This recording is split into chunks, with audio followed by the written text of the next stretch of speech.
from the betting capital of the world. Giving raw and real breakdowns of mixed martial arts and recapping UFC events like no one else, with producer Martin on the ones and twos and combat sports betting expert Effie. You're listening to Any Action Sportscast. Any Action Sportscast. So put your headphones on and let's take this podcast to the next level. This isn't a podcast. It's a sportscast. What is up, guys? We are back. It's your boy Effie with Any Action Sportscast, here to go over UFC 288. Aljamain Sterling versus Henry Cejudo. The bantamweight title is on the line, and I can't wait for Saturday's main event. Unfortunately, though, we are coming off another losing week where we lost 2.25 units last week, pushing our losing streak to 3 straight losing weeks. This is uncharted territory for us. We're trying to avoid our first ever month-long losing streak, and we're actually down negative 2.5 units on the year. We got to fix our bets. We got to get right this week, and we're going to do it, man. I have a ton of bets. I am not scared. I'm not timid. I am firing off on this card. I actually placed my first 5-unit bet of the year, max bet Movsar Evloev at minus 260 against Bryce Mitchell. That ended up getting canceled because Bryce Mitchell pulled out, but that sucks. It's whatever, but we got to get it right. We have a ton of bets. It is the best time of year, guys. NHL playoffs are happening. Shout out to the Knights.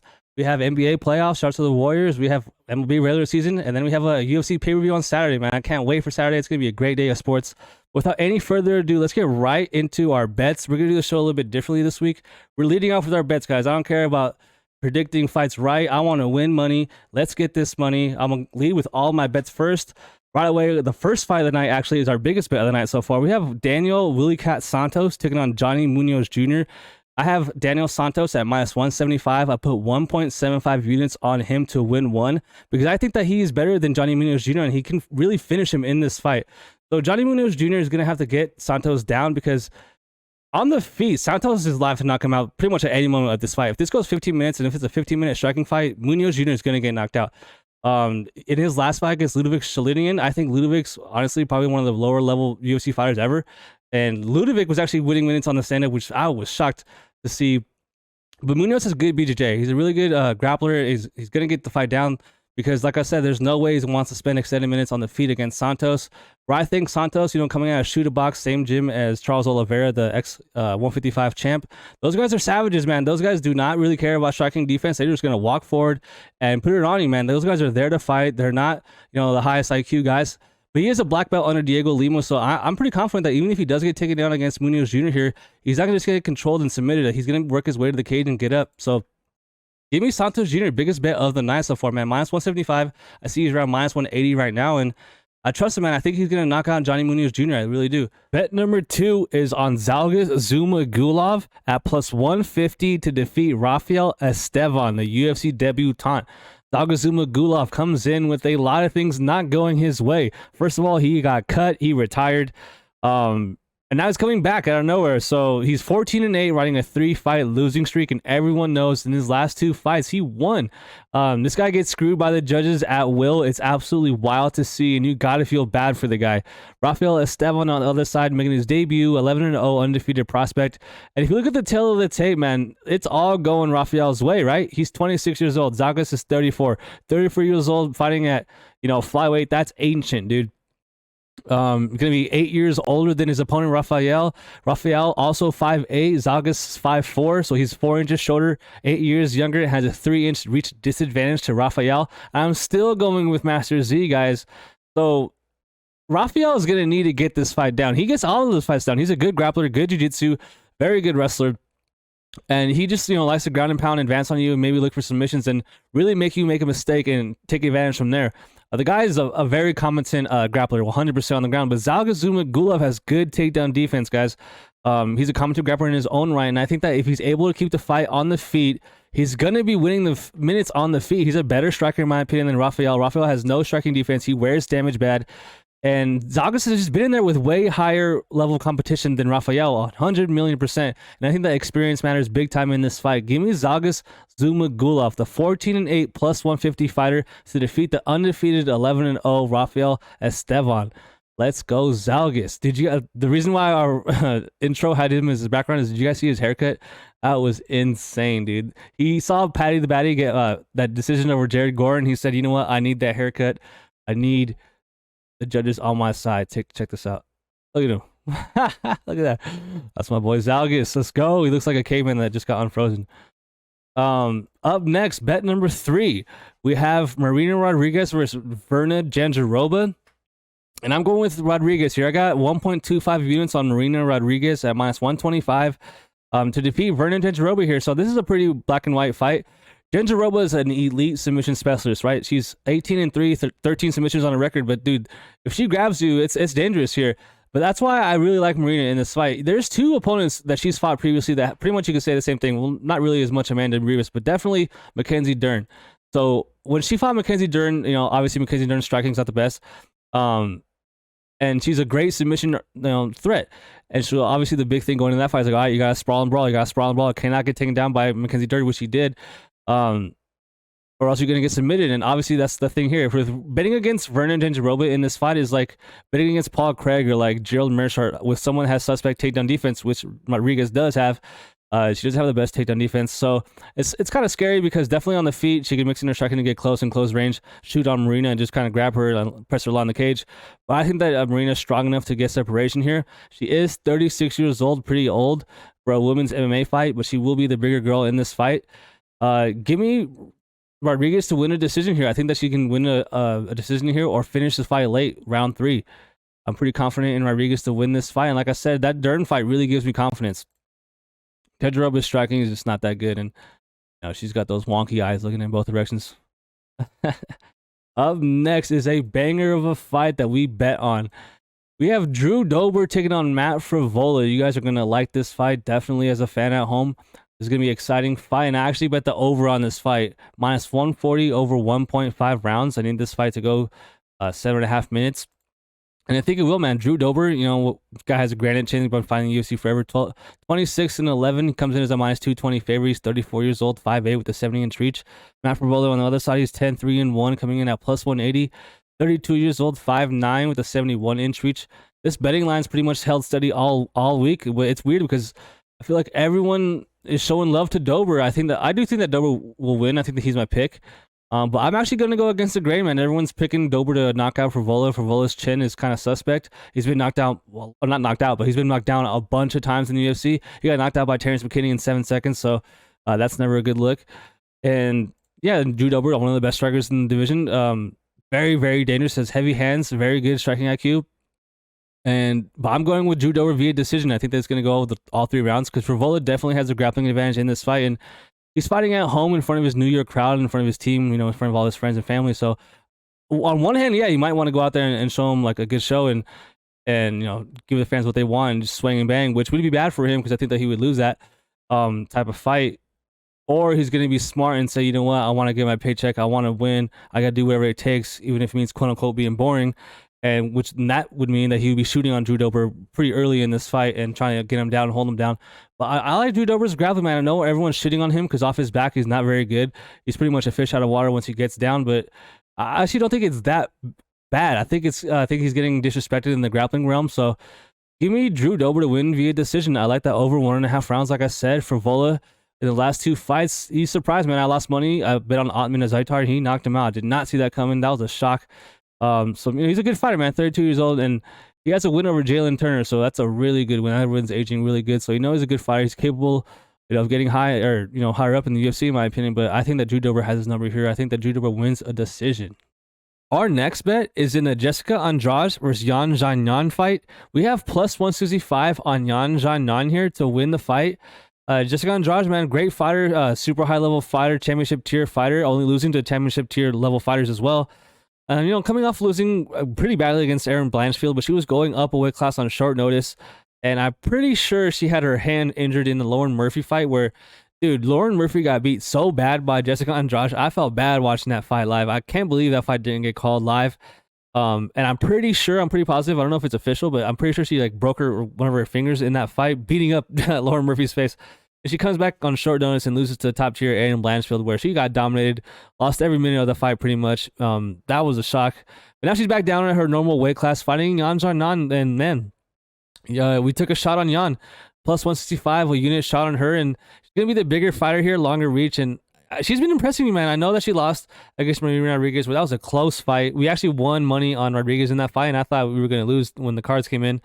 And then this is a big red flag against Carla Esparza. So yeah, on the feet, Jessica Andrade probably isn't dumb enough to go 15 straight minutes on the feet versus Jan. Jan will be the better, cleaner striker on the feet, in my opinion, and have that range advantage. But I do think that Jessica Andrade has the grappling advantage once it does hit the mat.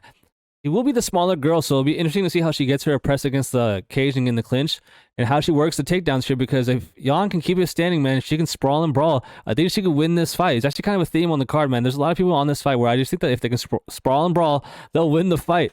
And Jan is one of them, man. So at plus 165, I know it's right there on the screen at plus 155, so money's been coming in on her, and I get it. So, man, give me Jan to win this fight.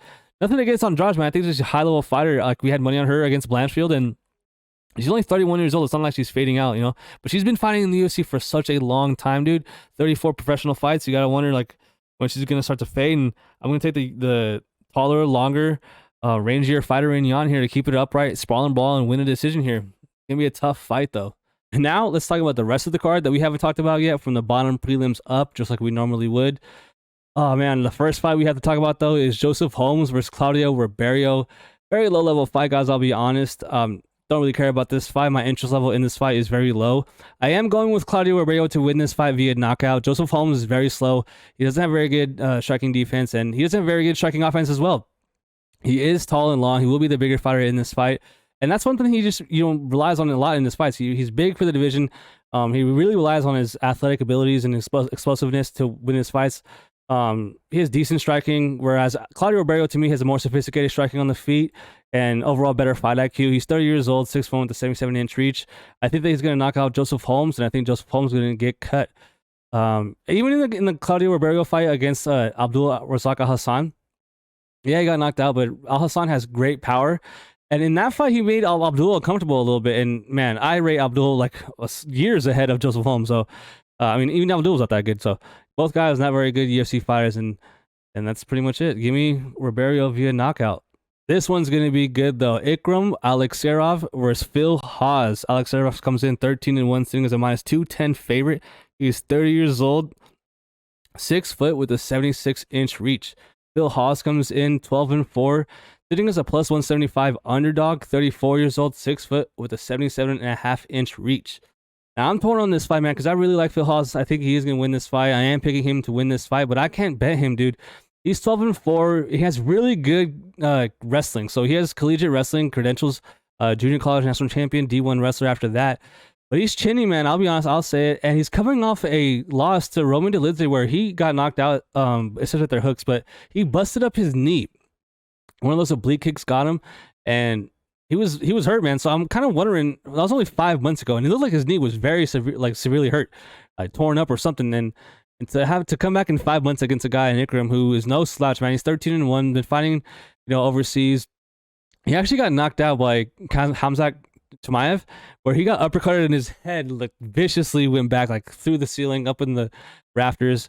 That was an unreal loss to have, but it's the only loss in his pro career.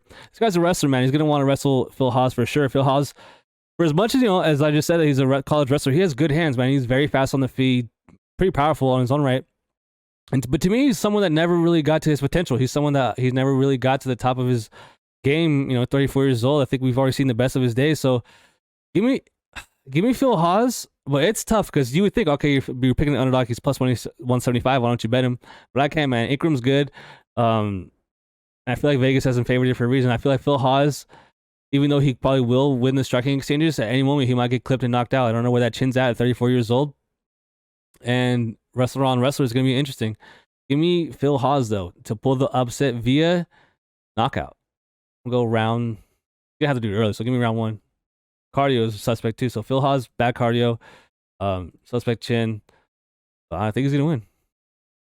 Up next, we have a very fun heavyweight fight between Parker Porter and Braxton Smith. Parker Porter comes in 13-8, sitting as a minus 190 favorite. He's 38 years old, 6 foot with a 75-inch reach. Braxton Smith on the other side comes in making his debut in the UFC. He is 5-1, sitting as a plus 155 underdog, 33 years old, 5'11", with no reach on Tapology. Now, dude, Braxton Smith 5-1. He has 5 knockout wins. He's never been past the first round. And I actually think this fight's bettable, man. At minus 170, under 1.5 rounds. I'm looking at that line, man. I really want to pull the trigger, but I don't know, man, because I think that Parker Porter realizes that this dude bangs. This guy has heavy hands, very sloppy opponents, like very sloppy fights, I guess you could say. These fights, you can watch them all in like 10 minutes. You can watch this guy's entire career in like 10 minutes.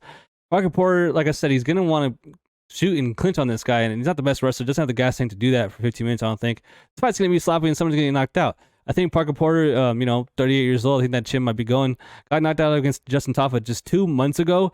A very quick turnaround, dude.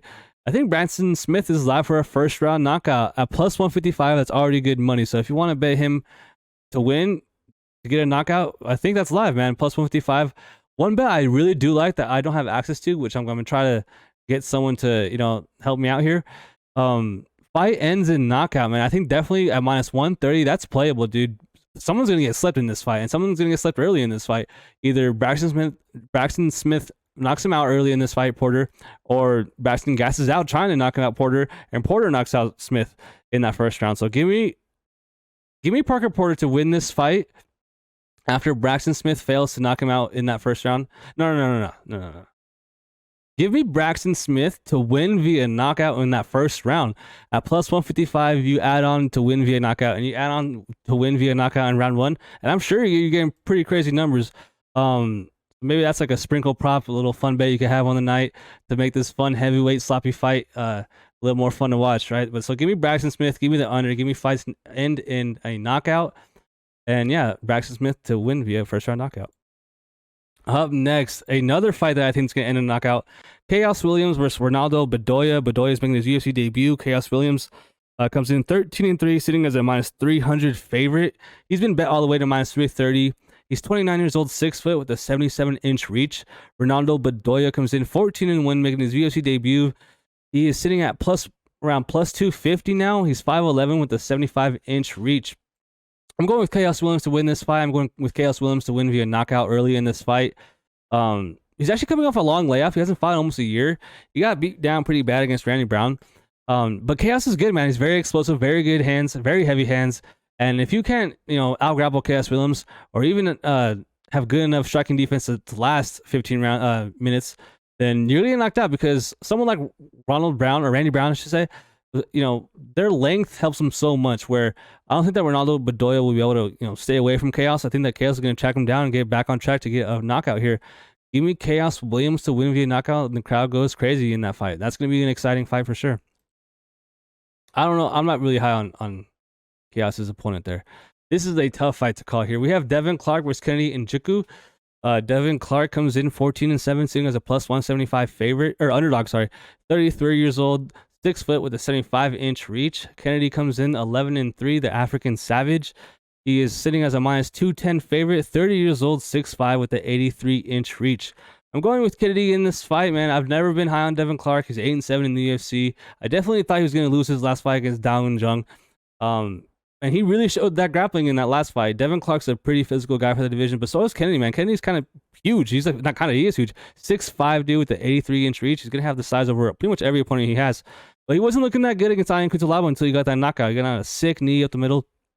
And Kennedy's also a slow starter, man. He's and that's actually going to hurt him real bad in this fight. Devin Clark is going to want to shoot, grab Kennedy, and press him against the cage, trying to get him down from there because at range, like, he's not going to want to spend extended time in the middle of the octagon trying to stand in front of Kennedy and Nzechukwu. No way. Kennedy's dangerous, man. He's a big, tall, dangerous guy. Very good striking, very good elbows.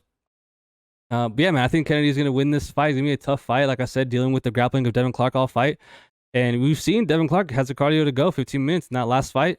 That was impressive, I'll be honest. It's going to be a close fight. And at minus 210, I'm not betting or parlaying Kennedy. But I think he's going to win this fight. That length and size is just going to be too much, in my opinion. I think that if he does get pressed along the clinch, he'll be able to reverse positions here. Give me Kennedy and Nzechukwu to win via... And it's tough. Let's go decision. Let's go Kennedy via decision. Up next, we kind of talked about this fight, so I'll go ahead and skip it. Drew Dober. I think he's going to win a decision, yeah. And then we have Kron Gracie taking on Charles Jourdain. Kron Gracie coming off a very long layoff, man. Haven't seen this guy in over 3 years. A whole global pandemic started and ended. This is the last time we've seen this guy fight. He's 5-1. He's sitting as a plus 160 favorite. Underdog. And he's 34 years old, 5'9", with a 70-inch reach. Charles Jourdain comes in 13-6-1 as a minus 200 favorite, man. 27 years old, 5'9", with a 69-inch reach. And this is super black and white, super easy fight to call. If Kron Gracie grabs Charles Jourdain at any moment on the ground, he's going to submit Charles Jourdain. Charles Jourdain, very good striker, and he's flashy, man, and that might hurt him here. So I'm going with Charles. I think Charles is going to win this fight. I'm just not high on Kron Gracie. I understand how good his BJJ is. This guy's world-class. He's from the Gracie family. This guy's dangerous, man. Just like GM3 or Paul Craig we were mentioning earlier, if they grab you, man, they're liable to just either backpack you, be on you, and just win the round that way, ride the rest of the round out, or just get submission attempt. A submission attempt, you're just fighting the hands all around, and that might happen in Charles here because on the feet, it's not even close. Charles is the way better fighter here. He's got the speed advantage, the technique, the striking defense, the footwork, switching stances. Like this all goes to Jourdain on the feet, but on the mat, Jourdain might as well just not even try. At least that might be a little bit extreme, but that's the way I feel. I think Kron Gracie's jiu-jitsu is levels above Jourdain here. Not to mention, Jourdain has suspect takedown defense, man. This guy's been taken down by a lot of guys in the UFC. And Kron Gracie, yeah, he is one-sided jiu-jitsu fighter, but against Cub Swanson, which I was shocked that they gave him, that was such a big jump in competition for Kron. He definitely wasn't ready for it. And yeah, he lost, and he was chasing Cub Swanson the whole fight, but Cub really had success going to the body in that fight, and I think that's what Charles Jourdain's going to do. It's just that I worry that he's going to be throwing too many kicks that are going to be able to lead Kron to have opportunities to catch him for unnecessary kicks, spinning kicks, stuff like that, where he might get taken down in some minute. But I think that Jourdain will win this fight via decision, or even finish, man. Kron Gracie is not above just laying and pulling guard, man. He's a boot scooter. Give me Jourdain all day here. Not all day, but I think he's gonna win that fight. I'm actually kind of surprised by all the Kron love because I understand he's I just don't like betting on one-sided guys like that, one-dimensional guys. This fight, I don't know too much about Diego Lopes. I've seen him one time on Contender Series years ago against Joanson Brito. Brito's not bad of a fighter himself, but yeah, Movsar Evloev was gonna be our 5-unit max bet here, our first ever 5-unit bet so far this year. And the fight got canceled against Bryce Mitchell, so I think he's going to kill Lopes here. I think he's going to probably get a finish here for the first time in a while because he's been going to decision a lot in the UFC, man. What can we say about Movsar? Really quick on him. Guy's a beast, man. Super well-rounded, dark horse of the UFC. He's not a prospect at this point. He's pretty much established. He kind of beat the brakes off Dan Ige. He got rocked by Hakeem Dawodu in that third round, but he pretty much worked him for that first two. This guy's just everything you want, man. Relentless grappling, relentless gas tank, good IQ, actually good striking, getting better every fight, and has heart, man. He was put in so many compromised positions against Nick Lentz and Mike Grundy on the mat where he looks unsubmittable. I swear Movsar Evloev is unsubmittable. If he ever gets tapped in a fight, I'll be shocked. His brother won Olympic gold at the Olympics, the most recent one. And this guy just has a higher pedigree than a lot of his opponents, man. I think that he's going to cruise in this fight. Shout out to Diego Lopes for taking this fight on short notice, but I think that he has no chance. Look at that tattoo right there. Dream, believe, and make it happen. Oh, God, that's terrible. Give me Movsar Evloev to win inside the distance. I don't want to risk betting via knockout, ground and pound, or submission, so just give me inside the distance. I'm sure that's probably minus 250. He's probably going to be minus 900, minus 1,000 on the money line by the time the odds drop, but yeah, man, give me Movsar. He should cruise here easy. Up next, the co-main event. We're going through it kind of quick, guys, because I do have to run here right after. I got to go watch the Knights, so I'm trying to make it quick here. But this fight, thank God this fight's on the card. We have Belal Muhammad versus Gilbert Burns, man. Belal, remember the name Muhammad, comes in again as an underdog, dude. 22-3, sitting as a plus 105 underdog. He is 34 years old, 5'11", with a 72-inch reach. Gilbert Burns on the other side, 22-5, just fought last month ago, beat Jorge Masvidal on the most recent pay-per-view, coming in as a minus 130 favorite, 36 years old, 5'10", with a 71-inch reach. Now, it's always felt like these two were going to meet one day, right? They were chirping each other for a while, and they finally, get a short notice fight put together, and that's something that it's important here. So this is going to be a 5-round fight, not a 3-round fight. This is a 5-round fight where Belal Muhammad and Gilbert Burns are both agreeing to take this on short notice. Belal Muhammad asked for this fight to be at 175, so we wouldn't have to cut 5 more pounds, which to me, right away, big red flag. He's also coming off Ramadan recently, where you're not allowed to eat or drink all day while you train. And I've heard like many Muslim fighters talk about how they won't accept a fight after that. But Belal seems to not care. He's done it before where he's done that, like the switch right away. I think he's actually fought during Ramadan before and won. So like I'm not too worried about that, but the fact that he asked for the 5 pound advantage there, or like gap, I guess, it is a little bit worrisome because the fight was put together so fast, you could say. Gilbert Burns on the other side, 36 years old, getting up there in age, just took damage in that Jorge Masvidal fight. It wasn't like he just cruised all 3 rounds there. I had it 1-1 after 2 rounds. Yeah, he was better than Masvidal. Had the speed advantage. Pretty much had the advantage everywhere in that fight. And this one's interesting because the way Belal fights, he's suffocating, right? He's going to get on you. His striking's been improving, man. He knocked out Sean Brady, and that was a shock, dude. I will say Sean Brady probably did suffer from jet lag in that fight, but, I mean, he was on him, man. He was on him the whole fight, from pillar to post, really. And against Luque, this was a really impressive one. So I remember I doubted Belal in this fight. I had him against Brady, but I doubted him against Luque, and that was just impressive, man. He gets in range. He closes distance very well. He shoots and he gets you down along the cage and just grabs you and presses you and suffocates you. He doesn't have the best ground and pound or submission threats, but he has a control time, minute winning ability. Gilbert Burns on the other side, dude. This guy's been there, fought for a belt. This guy's good, man. He has a good 1-2, good low kicks. Very dangerous and heavy hands. Likes to go to his overhand a lot. He has a ton of experience, man. And on the mat, I give the jiu-jitsu edge to Burns. I give the wrestling edge to Muhammad. I give the size to Muhammad. I give the age to Muhammad, man. This is tough. But I do think that Gilbert Burns is going to be in better shape in this fight. It sounds weird to say because Belal should be the one in shape. He didn't have a camp. But Gilbert is coming off taking damage in a fight where he's going to have to cut weight twice at 36 years old. Pretty close back to back, and that's very worrisome. But the Ramadan thing worries me for Muhammad too. And it's a pretty 50-50 fight in a 5-round fight. I'm going with Burns. Give me Gilbert Burns. I think that he's going to be able to land the more damaging strikes on the feet, whereas Belal is going to be putting out way more output, way more volume, but not doing as much, in my opinion. If Burns out of nowhere death gasses in that middle of that 3rd round, he's probably cooked in this fight. But I think he's going to be able to stuff the takedowns. And he's not, that kind of worries me because he's not like afraid of just pulling guard. Like, why would he? He's got the jiu-jitsu is unreal from Gilbert Burns. But I think that he's going to win this fight without having to. And he's going to stuff the takedowns from Belal and unfortunately give Belal a loss here. So, man, it's like, as I'm saying it, I feel like I'm going to lose that pick because every time I doubt Belal, he proves me wrong. So I had him last fight against Brady, and I like the guy. He's funny, man. You should follow him on Twitter. But I'm going with Burns, man, to win a decision. Or a late finish, definitely. I'm going decision. I think Belal can. Now it's time for the main event, guys. Do me a favor, hit that like button, hit that subscribe button. We're at like 216 subscribers, man, so we're getting on up there. So cool, man. Leave me a comment. Let me know what you think about my picks so far. So up for the bantamweight title fight in the main event, we have Aljamain Funkmaster Sterling against Henry Triple C Cejudo, dude. So Sterling comes in, the champ, as an underdog, 22-3, sitting at plus 100 even money. He's 33 years old, 5'7", with a 71-inch reach. Henry Cejudo comes in, the former champion, never lost his belt, 16-2, hasn't fought in over 2 years. It's gonna be a 3-year-long layoff for the guy. 36 years old, 5'4", with a 67.5-inch reach. And I am going with Aljamain Sterling, and still, I think that he's going to win this fight, and it's going to be tough, man. So there's no real reason to doubt Henry Cejudo other than the layoff and the inactivity, because when he was in his prime, he was the best bantamweight on the planet, 100%. This guy's speed is unreal. His IQ is unreal. And that's one thing that's intangible that's worth so much, man. You see what he's done, in his retirement, coaching Weili Zhang, coaching Moreno, coaching John Jones, like all these champions, right? Like this guy's in the gym. He's not just golfing or getting fat.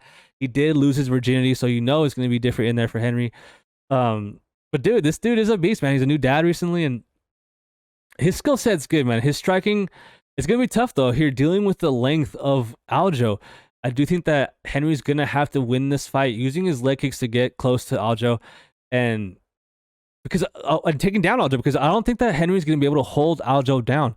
I don't think either guy really is gonna be able to hold either guy down. Both guys are very high level grapplers. I mean, obviously we know about Henry's gold medal. And Aljamain Sterling, dude, this guy can backpack you at any moment in the fight if you slip up on the mat. He can reverse you. Very good BJJ reversals. Very good grappler. And very, funky striking, dude. The fight that he had against Peter Yan where he got knocked out by that knee, he looked horrific in the striking. And I remember watching him like, this is weird. This guy's coming out like, blowing his wad really, really early, but he wasn't throwing any technique. And he comes back in the second Peter Yan fight, and he looked way better. He did fade in that fight as well, though. He lost the last 2 rounds on every judge's scorecard, but he looked way more composed in that fight, and I think that's what let him win that fight. Against TJ Dillashaw, TJ was hurt, and what can you say, it's kind of a wash, but I'm going with Aljamain. I think that he's going to win this fight via decision. Yeah, I can't go with a 36-year-old bantamweight that has a huge disadvantage in the height and reach, man. Aljo's going to be so tall and long for him. You've seen him, face to face during fight week so far this week, and Aljo is just towering over him. I think Henry's speed might leave him here, and so I've seen more of Aljo against high level guys here recently. Whereas Henry, I understand he has my respect, great fighter. If he wins, probably one of the greatest of all time, and I just can't go with a guy that hasn't been fighting, inactive. So give me Aljamain Sterling to win this fight, and still. Man, I am pumped, dude. Those grappling exchanges are going to be sick. I wouldn't be surprised to see it be like Kamaru Usman versus Colby Covington 1, where neither wrestler really could get it going, and it would just turn to a striking fight, which that'd be interesting because Henry footwork is so good, his IQ is so good, but Aljo is so long, dude. Yeah, man, it's going to be close. I can't wait, dude. So, yeah, thanks for watching, guys. Hit that like button, hit that subscribe button, and I'll see you guys next week. We are going to bounce back. We are going to get profit this week. I guarantee you. You know what? I am making a bet live. If you're watching this video that far, I am going to do a shoey next episode if we don't win profit.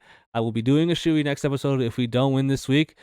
And so, yeah, man, let's go. Let's go. Any Action Sportscast. Good luck on your bets. We'll see you guys next week. Peace. Work hard so the car nice. You doing right, it's all mine when the car swipes. Oh, you special. Anybody ever told you? Oh, you so special. Has anybody ever told you? Do they know you? So special.